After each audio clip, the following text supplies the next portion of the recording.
Glória a Deus. Estamos nesse período estudando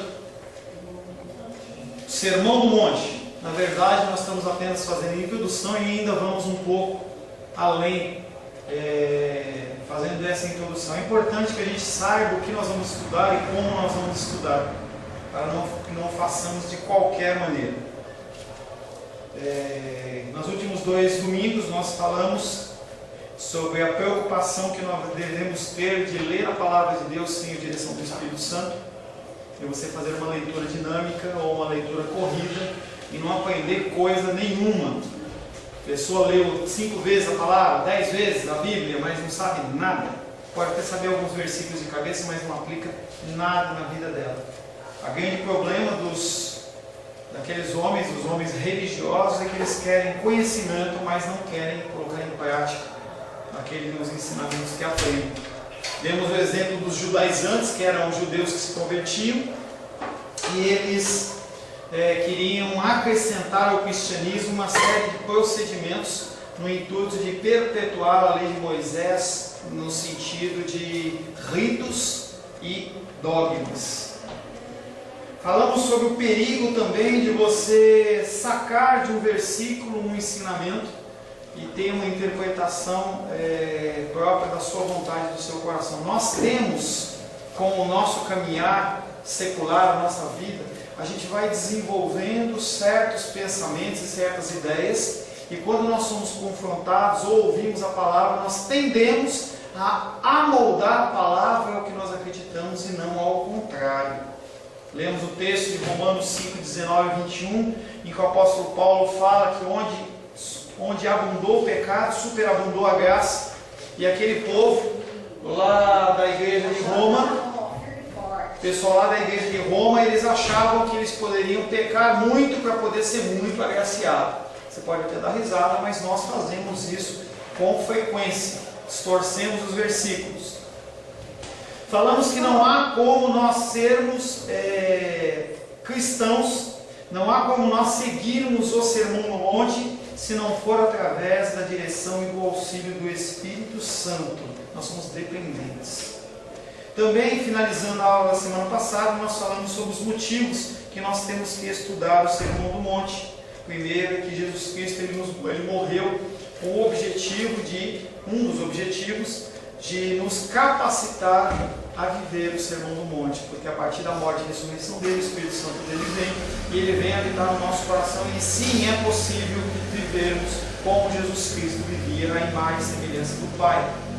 A segunda razão que nós demos é que este ensinamento do Sermão do Monte nos ensina que nós temos que nascer de novo. E não é só a primeira vez, não é só depois do batismo, mas nós temos que viver de novo, nascer de novo, todos os dias. Todo dia que você tem contato com a palavra, todo dia que você ouve a palavra de Deus, você tem que mudar, ser transformado, e isso significa que você está nascendo de novo em relação àquele aspecto ou um outro aspecto. Quando vivemos e procuramos pôr o Sermão do Monte em prática, nós experimentamos as bênçãos. Eu brinquei com vocês que aí a gente gosta. Entenda que o Sermão do Monte é para cristão, as promessas de Deus são para os cristãos, e se você vive dentro dos padrões do Senhor, você é abençoado por Ele. E o último, que é o melhor método de evangelismo. Se você vive o Sermão do Monte, as pessoas naturalmente elas vão ser atraídas por Deus. Eu estava conversando, posso falar? A Jenny estava contando aqui no intervalo que ela foi fazer uma entrevista de emprego. E aí a moça, dentro da entrevista, olhou para ela e falou assim: qual o seu signo? Pergunta simples. Qual o seu signo? Na verdade, nós como cristãos, nós não temos mais signo. Eu, pelo menos, não acredito em signo. Não sei se você ainda acredita ou não. Mas, na verdade, nós não somos regidos pelos astros, que é o que o zodíaco diz. Você nasceu em touro, você é desse jeito. Se você nasceu na época de leão, você tem esse tipo de comportamento. Se é escorpião, você tem outro tipo. E a gente não é regido pelos astros, a gente é regido por Deus. E aí, quando aquela moça perguntou aquilo, ela poderia dar 2 respostas. Primeiro, falar o signo que ela tinha, ou que ela tem, entendeu? Dentro do padrão do zodíaco. E a mulher ia ficar muito contente e ia talvez falar, olha, então você é das minhas, aprova. Mas aí ela deve ter num momento parado, pensado, e falado assim, não. E explicou com muito amor para aquela moça que ela, como cristã, não acreditava mais naquilo. E que ela não tinha signo. Que na época que ela não conhecia Cristo, ela era de Áries, mas que hoje ela não acredita mais nisso. E a mulher falou assim, você é cristã? E aí a Diane conta que a partir daquele momento parou a entrevista, não porque a mulher mandou ela embora, e sim porque a mulher começou a falar dos seus problemas, pedindo ajuda e conselho. Oportunidades que vêm do exemplo que eu estou te falando. Quando você vive o Sermão do Monte, que é o dar o testemunho cristão, o Senhor ele criou oportunidades para que o nome dele seja glorificado. Você não vai trabalhar lá ou não? Não sei. Eu sei que o Senhor ele vai abrindo oportunidades. Eu brinco com ela, parece que você não está desempregado para você poder evangelizar, porque essas coisas não poderiam ocorrer se ela tivesse empregada. É um negócio muito doido que Deus age dessa maneira, mas Ele age. Amém? Entrando no dando continuidade ao nosso texto, ao nosso trabalho, nós vamos falar um pouco sobre as características gerais e particulares do Sermão do Monte. Pastor, vamos ler logo? Não adianta. A gente tem que estudar ainda o que são as características gerais e as características particulares do Sermão do Monte. A Bíblia é um livro sem igual, e nós não podemos abordá-la da mesma maneira como abordaríamos qualquer outro livro ou qualquer outro texto. E eu já dei uma pincelada naquele exemplo que eu dei da Maria dos Reis, falando sobre Apocalipse, sobre o livro de Atos, sobre o livro de Salmos. Cada livro tem um tipo particular de leitura. Nós não podemos ler a Bíblia simplesmente de maneira corrida, e eu vou ler porque eu tenho que acabar. Não é uma coisa que você... não é uma corrida de 100 metros rasos, é muito mais uma maratona em que você trilha um tempo muito maior, em nosso caso, uma vida inteira, do que uma coisa que você tem que resolver rápido e corrigir rapidamente. Precisamos ser lembrados disso constantemente ao nos aproximarmos da palavra de Deus.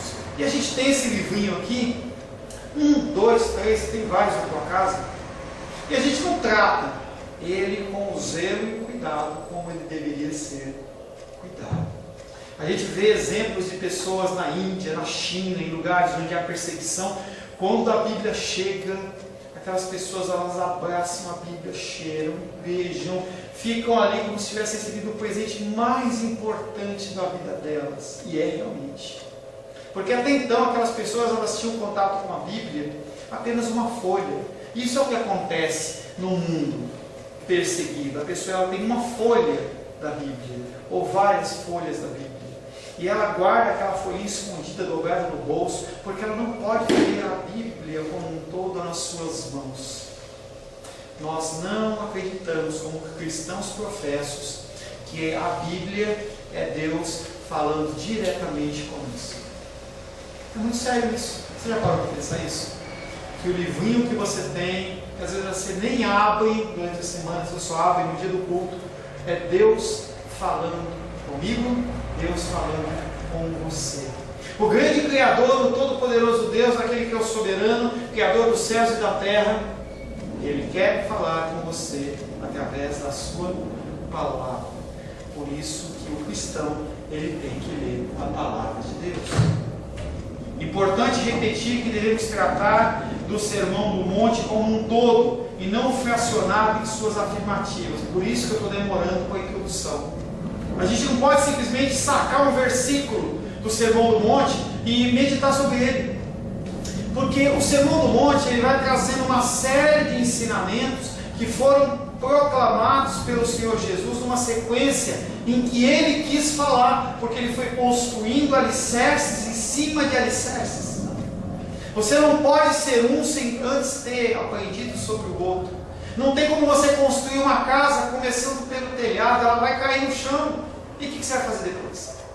Você nem consegue montar ele. O Senhor Jesus Cristo entendia que nós somos pessoas que temos que conhecer coisa passo a passo. E Ele vai ensinando o Sermão do Monte desta maneira. Você não pode ter um ensinamento do Sermão do Monte fracionado. É o Sermão do Monte inteiro.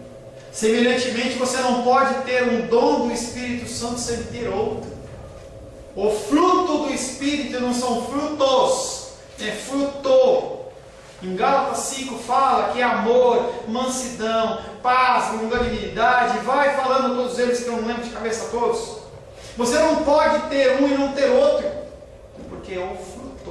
O Espírito Santo que habita no seu coração, ele não é fracionado, ele é integral. Mas pastor, por que eu não estou conseguindo ver a manifestação do amor, ou da mansidão, ou da bondade, ou da benignidade na minha vida como deveria?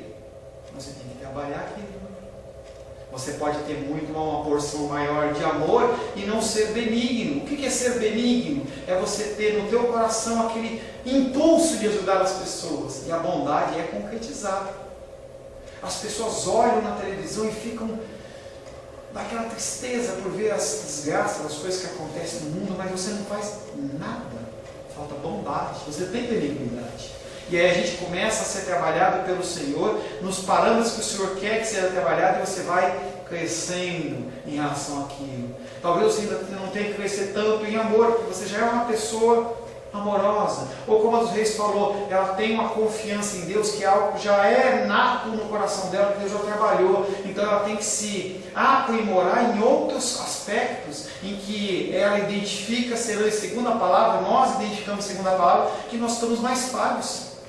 E o Senhor, ele vai permitindo situações exatamente para trabalhar isso, você crescer. Nós não podemos olhar o Sermão do Monte como algo fracionado, e sim como um todo temos que olhar. Nenhuma porção do Sermão do Monte pode ser realmente compreendida, exceto à luz da sua totalidade. No Sermão do Monte, Cristo não nos ensinou etapas por acidente, há uma sequência correta e lógica que Ele assim determinou. Certos ensinamentos foram firmados com base em ensinamentos anteriores. E aí eu brincava ontem com a Meire trocando algumas mensagens comigo pelo WhatsApp, e ela falou: pastor, esse ensinamento é muito complexo.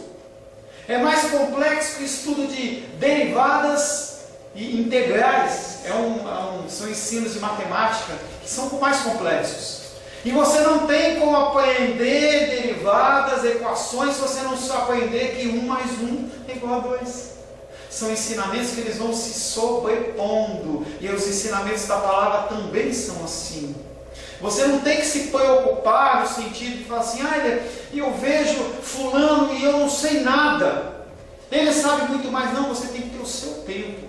O Senhor não está preocupado em você ser um exímio teólogo, mas Ele quer que você, dentro do que Ele vai te apresentando, você se aproprie daquilo e você coloque em prática.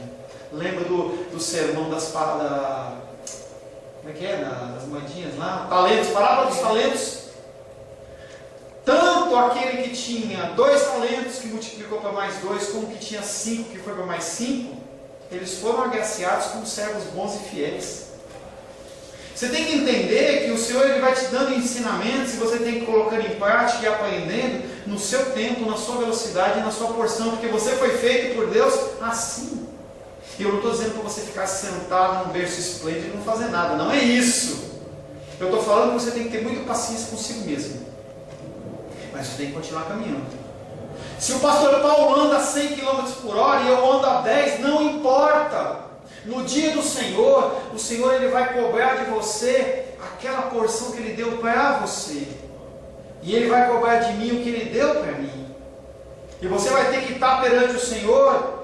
E se você cumprir o propósito do Senhor com os seus 10%, e eu com 100 por hora eu não cumprir, você vai ser mais galardoado e vai ser levado mais em conta que eu. Ou qualquer líder, qualquer pessoa. Deus, ele não está preocupado em a gente ter um monte de pessoas padronizadas com crescimento, e sim que você continue caminhando, continue crescendo. Você anda em direção ao alvo. Lembra da maratona? Você não tem que ser o primeiro a chegar, você tem que ser aquele que chega. Você tem que continuar crescendo e aprendendo com Deus. Pastor, Fale, irmão. por exemplo, é muito tempo, eu já sou cristã há muito tempo, mas eu fiquei muito presa ali, 1 Coríntios 13, né? E, assim... Quem me disse 1 Coríntios 13? Sobre o amor. Sobre o amor. Então,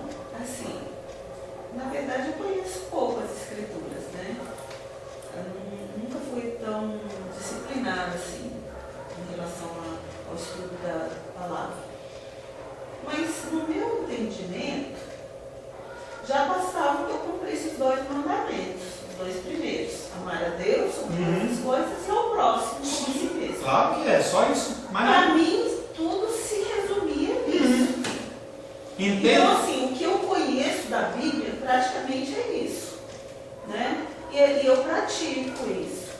Então, assim... O problema é, querida... Você pratica isso, você pratica todos os outros. O que você tem que entender é como você pratica isso se você não conhece o que são as coisas. O que é amar a Deus sobre todas as coisas? O que é amar o próximo como a si mesmo? Você pode ter um entendimento micro ou você pode ter um entendimento macro conforme você vai estudando a palavra de Deus. O que é amar a Deus sobre todas as coisas? Esse ensinamento você tem que conhecer a palavra inteira de Deus. Porque a palavra de Deus diz que você ama Ele quando você obedece a Ele. Como é que você pode obedecer a Ele se você não conhece o que Ele está falando aqui? Ou seja, você não ama Deus. Você acha que ama Deus. Como é que você pode amar o próximo como a ti mesmo se você não sabe o que Deus espera que você faça para o próximo? Porque, por exemplo, no Sermão do Monte, ele fala um monte de coisa. Se você não conhece o Sermão do Monte, como é que você pode amar o próximo? Como é que você pode entender, por exemplo, bem-aventurados que são humilhados? Bem-aventurados que choram? Será que alguma causa que é apresentada para você, você abre mão em detrimento do próximo? Ou você defende a sua causa? São todas coisas que eu não estou dizendo que você está certo ou que está errado, onde você está no cristianismo, não tem como medir isso. Eu estou dizendo para você que o cumprimento é realmente amar a Deus sobre todas as coisas, o próximo como a ti mesmo, porque quem falou isso foi Deus. E ninguém pode desfazer isso. Agora, dentro desses dois ensinamentos, há muita coisa embutida. Quando você olha a Constituição brasileira, você não tem só as leis principais. Cada lei ela vai sendo explicada. Você tem a linha, você tem parágrafo, você tem não sei o quê. Por quê? Porque precisa se explicar o que estava se dizendo ali. Não pode julgar. Mas o que é que ele está querendo dizer? Não pode matar. Mas ele mandava matar no Antigo Testamento. Como é que é isso?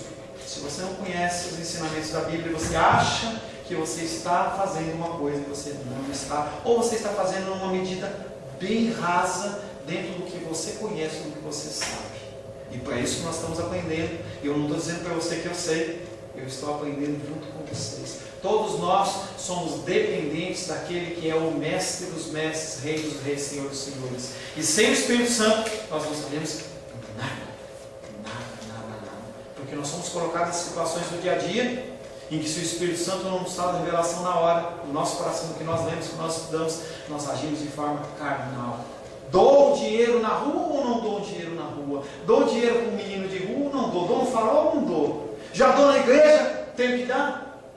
A esmola é bíblica? Você vai ver que você começa a abrir, é um leque que você não tem como parar. Não respondi a sua pergunta, mas criei um macaquinho na sua cabeça. Vamos lá. Cristo nos ensinou não etapas por acidentes, mas uma sequência correta, certo? Os ensinamentos foram firmados e com base nesses ensinamentos seguiram-se outros. Jamais podemos discutir sobre algo particular do Sermão do Monte com alguma pessoa enquanto não estivermos conscientes que essa pessoa é cristã. Você não tem como pegar ensinamentos da Bíblia e querer que aquela pessoa receba na marra. Muita gente olha para o cara e fala assim: se você não aceitar Jesus, você vai para o inferno. O cara não sabe o que está falando. É como você pegar uma criança que não sabe nem falar e você pensar que ele explicar um teorema, explicar um negócio, a criança está olhando para você e não entende nada. Nós fazemos isso. Nós achamos que porque nós sabemos, o outro tem que saber.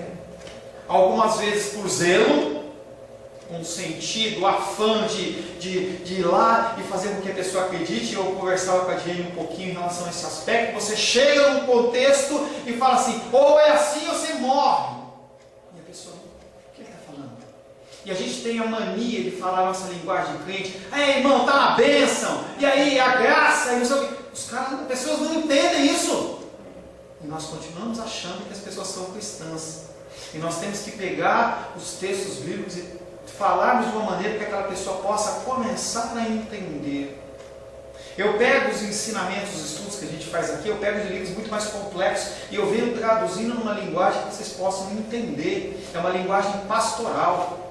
Você tem uma linguagem teológica que ela é toda rebuscada como conhecimento médico. É que nem você chegar lá no médico e falar assim, pastor, doutor, o que eu tenho? E o médico dá um nome técnico da doença. Você vai olhar para lá e falar assim, o que você está falando?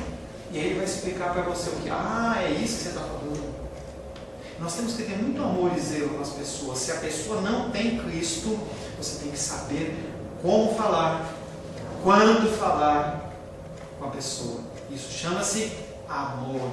Amar a Deus por todas as coisas. Se você falar para Cristo de uma pessoa de uma maneira que ela não entenda, você está matando ela. Isso não é uma demonstração de amor. Fica difícil. Entendeu? Eu brincava com a Diane e falei assim, Diane, eu acho que você foi muito duro. Ontem nós tivemos uma reunião, eu acho que você entrou muito duro, num afã de ver as pessoas que a gente ama. E ela falou, eu falei assim, cuidado, tem que ser mais cuidadoso. Nosso pastor lá de São Paulo, o pastor Jonas, ele me falava muito sobre isso. Cuidado. Cuidado, as pessoas elas precisam ser tratadas, o Espírito Santo ele vai cuidando da pessoa. E quando nós agimos como nós agimos, é como se fosse uma soberba no nosso coração, porque a gente acha que a gente pode amar, aceitar. E a gente tem acompanhado a família da dona Elza, lá com o seu Orlando, e a gente vai lá, faz um culto, eles estão querendo fazer outro culto. A gente não sei se você sabe disso, não deve saber. E a gente vai lá, e vai, as pessoas elas ouvem. A gente estava ontem lá, uma pessoa que não conhece, se emociona, ouve a palavra de Deus, se emociona, mas ela não entende. A gente tem que ter toda uma calma, uma tranquilidade. A gente vai falando, até que no momento o Senhor vai lá e toca a pessoa. E parece que aquilo que a pessoa era tudo difícil, como que nem o apóstolo Paulo, as escamas caem dos olhos. Eu estava vendo uma reportagem uma vez que a mulher ela era surda de nascença. E aí ela fez uma série de procedimentos médicos e ela colocou o aparelho. Quando a médica na frente dela falou, e ela ouviu aquela emoção, ela começou a chorar porque ela estava ouvindo pela primeira vez. As pessoas que não têm Cristo e são tocadas pelo Espírito Santo, elas têm esse tipo de sentimento. E você pode fazer parte disso. Falando com amor, com cuidado. Jamais podemos discutir sobre algo particular do Sermão do Monte com alguma pessoa enquanto não estivermos plenamente conscientes que a pessoa é crente. É um erro pedir de que alguém, de quem ainda não é cristão, tente viver ou pôr em prática os sermões do monte, o Sermão do Monte. Não podemos esperar uma conduta cristã da parte de alguém que ainda não nasceu do alto. Como é que você espera que a pessoa haja como cristão? Nem você age. Nem você age. Os apelos do Evangelho em termos de conduta, princípios éticos e moralidade sempre estão alicerçados sobre o pressuposto que as pessoas a quem esses mandamentos foram dirigidos são pessoas regeneradas. Não é mais olho por olho, dente por dente. Dá a cara para bater. Não é um princípio que o mundo entende. Mas o cristão ele tem que entender, ou tem que tentar entender isso. É o princípio que Cristo fez. Bate na minha cara, cospe na minha cara, chicoteia-me, me põe uma cruz, me deixa pelado, nu na frente da minha mãe, me escarnece, zomba de mim, e eu olho para você e falo assim, Pai, perdoa, porque eles não sabem o que fazem. Isso é dar a outra face. O mundo não conhece isso, não entende isso. Por isso se espera do cristão que observe que em primeiro lugar vem a doutrina e em seguida as deduções com base nessas instruções. E você vai ver que o Sermão do Monte ele é alicerçado dessa maneira. Ele traz uma doutrina, algo, e depois ele vai explicar como você tem que pôr em prática. E finalmente, em vista disso, ou porque nisso acreditam, os crentes são exortados a pôr em prática esses preceitos. Você ouve o Sermão do Monte, você lê, você começa a aprender sobre ele, e aí você, com um bolo, eu vejo a Rosane fazendo muito isso, ela está lá, vendo a televisão lá, o GNT, a mulher ela fala, dá um exemplo do negócio de comida, daqui a pouquinho está lá a comidinha. O que ela fez? Ela colocou em prática uma coisa que ela aprendeu. É simples desse jeito. É como você está no GNT vendo lá as comidinhas, e você colocar em prática, você vai e faz um prato, você experimenta um tempero, você coloca uma mistura de um suco com o outro. Será que fica bom? Porque alguém viu, vou experimentar. Você coloca em prática. Pastor, é simples assim? É simples assim. Agora, se você quiser colocar todo esse livro em prática de uma vez só, você morre. Você morreu. É por isso que a gente prega dentro dos cultos noturnos expositivamente, muito devagar. Porque você tem que ter tempo de receber aquilo. E não é uma comida de bandejão de fábrica, você tem meia hora para comer. Não, você tem que ir degustando, sentindo o sabor. E aí os ensinamentos eles vão entrando e você começa a pensar. E aí aquilo começa a borbulhar no teu coração. Esse que eu estava falando que eu estava conversando com a Mira, eu conversei com ela na quinta-feira. Ontem ela mandou mensagem, aquilo ficou borbulhando no coração dela. E ela precisa falar. Por quê? O Senhor ele vai trabalhando com nós. Nós temos que ter um tempo hábil para que aquilo faça efeito. Quando você está doente, você toma um medicamento, tem um tempo hábil para aquele medicamento fazer efeito. A palavra de Deus é de maneira semelhante. Por isso nós temos que meditar nisso. Quando o senhor começou a me evangelizar, vou dizer dessa forma, porque eu acho que antes eu era meio cega nesse aspecto. Glória a Deus. E eu lembro da minha primeira tarefa que o senhor passou para mim, foi citar o livro de 1 João, né? 1 e 2 João. E aqui foi remoendo, sabe? Eu falei assim, meu Deus, me deu aquela tarefa e aí explicar o que eu entendi, né? Eu nem sei se o senhor chegou a ler, mas eu fiquei até um pouco envergonhada, para falar a verdade, assim, deve estar louca essa menina. Mas depois disso a gente vai pegando aquela prática de querer ler, de querer estudar. Isso é bom porque hoje, assim, semana passada eu passei um problema na família, né? E eu soube, né, ajudar a aconselhar essa pessoa através desse livro, porque foi um entendimento, um estudo que eu estou fazendo em cima daquele livro. Assim, então, cada dia você aprende como andar, né, na palavra do Senhor. E eu vi que naquele livro que o Senhor me passou, eu sei que ele tem várias instruções de como você andar em Cristo, né, de amor, como sair do pecado, de ensinamentos com os pastores. Então tudo isso passa pra gente, a gente vai aprendendo. E boa porque minha irmã não é cristã e ela soube ouvir, que ela está estudando, ela assim, eu estou estudando o que você me passou. Põe em prática. Vai lá próximo com otimismo. Entendeu? E aí a gente tem que entender uma coisa muito doida. O estudo nosso da palavra de Deus, ele nunca é exaustivo. Exaustivo não no sentido de cansativo, exaustivo de que você chega a um fim. Ele é extensivo. Você pode conhecer mais e mais e mais e nunca você vai conhecer tudo. Cada vez que você vai entrando, e aí eu vou pegar o gancho de novo do amar a Deus sobre todas as coisas no próximo monte de mês. Você entra nesse primeiro quarto, você viu que está preenchido, você entra no próximo quarto, você vai entender o próximo nível de amar a Deus sobre todas as coisas, o próximo monte mesmo. E você entra no terceiro quarto, você não tem fim, porque o parâmetro nosso não é pastor Paulo, não é o bispo, apóstolo, mestre, evangelista, mas é Deus. Aquele em qual nenhum pensamento, nada que você possa pensar ou imaginar, pode mensurar o tamanho de Deus, o que Ele faz, o que Ele não faz. Você não consegue. Não consegue. Isso é a maravilha, porque cada degrau que você passa tem novo degrau para você aprender com novas pessoas que o Senhor coloca no teu caminho para que você aprenda. Eu não tenho a prepotência em achar que você vai andar comigo o resto da sua vida. Enquanto eu tiver alguma coisa para ensinar e o Senhor assim me privilegiar com a sua presença, vai ser um prazer. Mas vai acontecer um momento em que o Senhor ele vai levar você para um outro nível de conhecimento e o Senhor ele vai apresentar outras pessoas e outras pessoas vão entrar na sua vida e você vai começar a aprender. É por isso que você não pode descartar o que você aprendeu, o que você viveu.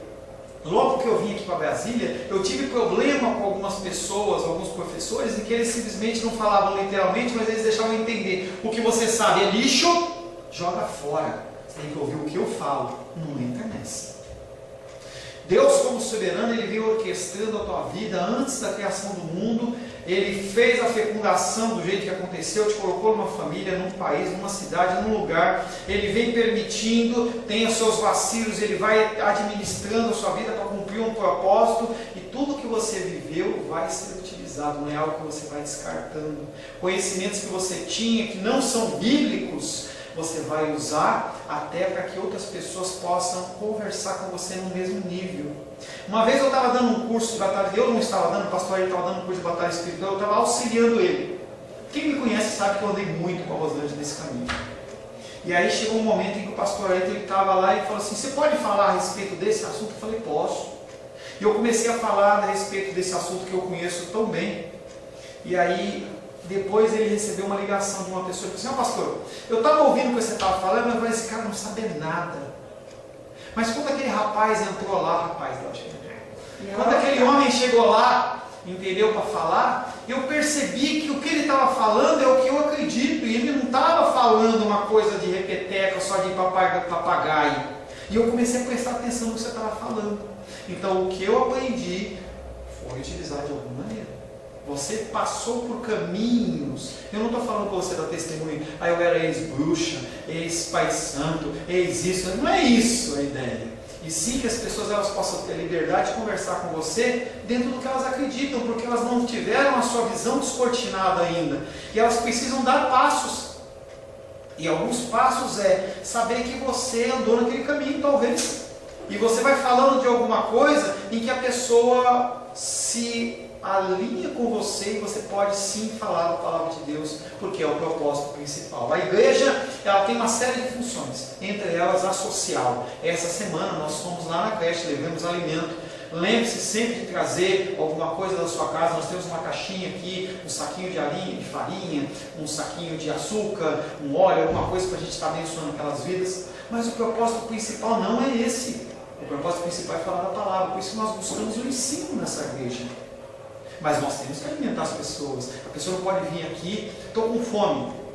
Eu oro por ele e falo: Deus te abençoe. Não, se eu tenho condições de ajudar ele, eu tenho que ajudar. Amar o próximo como a ti mesmo. São vertentes. Por isso se espera do cristão que observe que em primeiro lugar vem a doutrina e em seguida há deduções com base nessas instruções. E finalmente, em vista disso, e porque nisso acreditam, os crentes são exortados a pôr em prática esses preceitos. Sempre esquecemos que cada uma das epístolas do Novo Testamento, por exemplo, foi escrita para cristãos, não para incrédulos. Epístola aos Romanos, a igreja em Roma. Filipenses, a igreja de Filipenses. A Éfeso, a igreja de Éfeso. Não era para o povo que adorava lá no templo de Diana dos Efésios. Não, era para os cristãos em Éfeso. Mas aí, por exemplo, era para os cristãos em Éfeso, em Corinto, em Roma. Mas começou como? Através dos discípulos. Aí foi reunindo um grupinho, aí depois passou. Mas ele se falava de princípios, conforme eu falei. Falava com amor, com calma, e as pessoas elas não recebiam ensinamentos consistentes. Primeiro se tratava do beabá. Você não ensina a criança a respeito do falar, assim, primeiro ensinar as letras para as pessoas. Então a primeira coisa que aconteceu é que aqueles homens, em Corinto, em Éfeso, quem quer que seja, começaram a olhar para os discípulos e verificar naqueles homens pessoas diferentes. Basicamente, os judeus que foram a primeira leva de pessoas que foram convertidas, eles começaram a olhar para apóstolo A, B ou C e viam neles algo diferente. E eles se achegavam não porque eles estavam falando de Cristo, não porque eles multiplicaram pães ou curaram enfermos, mas eles chegavam porque aquelas pessoas tinham algo diferente. Aquelas pessoas que se converteram no momento inicial da igreja primitiva, em Atos, logo após o evento de Pentecoste, em que eles estavam falando em outras línguas, e as outras línguas não eram línguas dos anjos, eram línguas de outras regiões, porque era uma época de Pentecoste em que os judeus eles vinham de outras partes para adorar a Deus no templo, que era o único lugar que se poderia adorar a Deus. E haviam medos, persas, de outras regiões, e quando eles chegam lá e começam a ouvir aqueles homens, elas, o que esses homens estão falando? Eles estão falando e nós entendemos nas nossas línguas. E aí algumas pessoas falam assim: eles estão bêbados. E o apóstolo Pedro olha e fala assim: não estamos bêbados, é 9 horas da manhã ainda, gente. Não dá tempo para encher a cara. Não é nem o fim da noite que o cara estava bebendo e emendou, e também não é o começo que o cara está bebendo. E aí ele começa a expor a palavra para aqueles homens. Quando ele expõe a palavra para aqueles homens olham para ele e falam assim: realmente nós somos pecadores e nós matamos Cristo, o que nós fazemos agora? E aí o apóstolo Pedro fala: arrependei-vos e sejam batizados para que seus pecados sejam perdoados. Mas antes eles viram naqueles homens algo diferente. E é isso que eu estou falando para vocês. Eu não estou querendo que você saia com a Bíblia debaixo do braço e fique lá no metrô. Não tem nada contra isso. Pode ser um mandamento do Senhor. Não é isso, gente. Eu já fiz isso. E se tiver que fazer, eu faço de novo. Mas o principal não é você estar com a Bíblia debaixo do braço, e sim você viver com ela dentro do seu coração. E que as pessoas olhem para você e falem assim: por que você faz isso que você faz? Por que você não faz como todo mundo faz? Aí você vai explicar: porque eu sou cristão, eu acredito nisso. Mas primeiro ela identificou em você algo diferente, que é o que eu estou falando para você. As pessoas têm que ver em você o cristianismo. O Sermão do Monte, finalmente, em vista disso, porque nisso acreditam, os crentes são exortados a pôr em prática esses preceitos, sempre esquecemos que cada uma das epístolas do Novo Testamento foi primeiro escrito para os cristãos e não para incrédulos. O Sermão do Monte reveste precisamente dessa qualidade. E aí, na semana que vem, a gente vai começar a tratar do aspecto geral e os aspectos particulares do Sermão do Monte. Só para a gente dar uma introdução, a porção geral do Sermão do Monte, ela está separada do capítulo 5, do verso 3 ao 16, e ali se encontram declarações gerais do que concerne ao crente, o que se espera do cristão. E aí você vai ver que tem todo um andamento, todo um procedimento quase que matemático, em que você vai construir, a partir de conhecimentos, você vai sendo edificado em outros. O que se espera? Primeiro, o que se espera. Depois, como você fazer. E aí os exemplos práticos o Senhor vai estar dando. E a gente vai estar estudando mais para frente. Amém, querido? Amém. Já. Senhor, em nome de Jesus, queremos agradecer ao Senhor por esses 45 minutos que nós estudamos o Sermão do Monte. Sabemos, Pai querido, que nós estamos muito distantes ainda de sermos cristãos como o Senhor deseja, mas nós queremos ter o nosso coração e a nossa mente aberta para aprender mais do Senhor, Pai. Capacite-nos mais e mais, em nome de Jesus. Amém. A paz seja convosco. Meu nome é Paulo César. Eu sou pastor da Igreja Cristã Semente de Vida, aqui em Brasília, Distrito Federal. Me alegro que a palavra tenha te alcançado. A palavra faz isso. Ela alcança as pessoas aonde quer que elas estejam. E você foi agraciado com esta palavra. Não que eu tenha nada especial a te dizer. A palavra ela é suficiente e ela usa quem ela quer. E eu me alegro por ter sido um canal para poder te abençoar. Mas eu quero te dizer que não basta você ser um ouvinte. Não basta ser uma pessoa que se alegra quando você ouve a palavra de Deus. A vida ela é feita de decisões. Se você está ouvindo esta palavra hoje, eu creio que o Espírito Santo tem um propósito especial com você. Muito mais do que prosperidade, muito mais do que uma cura física, uma cura emocional ou espiritual, Ele quer te alcançar para a vida eterna. Nós investimos nosso tempo, nós investimos as nossas forças em coisas terrenas, mas o Senhor Ele tem muito mais a oferecer. Ele tem sim para você a cura, Ele tem sim para você a prosperidade, mas Ele tem muito mais que isso. Submeta-se a um Deus que Ele é capaz de mudar e transformar a sua vida por completo. Creio que o Espírito Santo ele é capaz de tocar o teu coração. Quero pedir que você curve a sua cabeça. Senhor, em nome de Jesus, coloco na tua presença essa vida que ouve esta ministração, que ouve esta palavra. Pai, eu não tenho capacitação nenhuma, mas o teu Espírito ele é capaz sim de tocar nesta vida, gerar nela mudança, transformação, arrependimento, e que ela possa simplesmente bater no peito, convencendo-se que é pecadora e que precisa de um Deus salvador.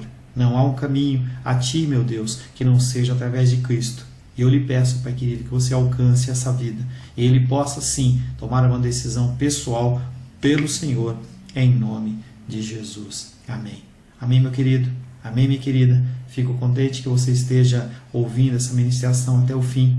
E peço que você não se limite a ouvir os cultos pela internet. Você procure perto da sua casa uma igreja, um lugar que proclame a palavra do Senhor. Eu oro para que o Espírito Santo te direcione nessa busca, porque muita coisa tem sido oferecida que não é o Evangelho. Eu abençoo a sua vida em nome de Jesus. Amém.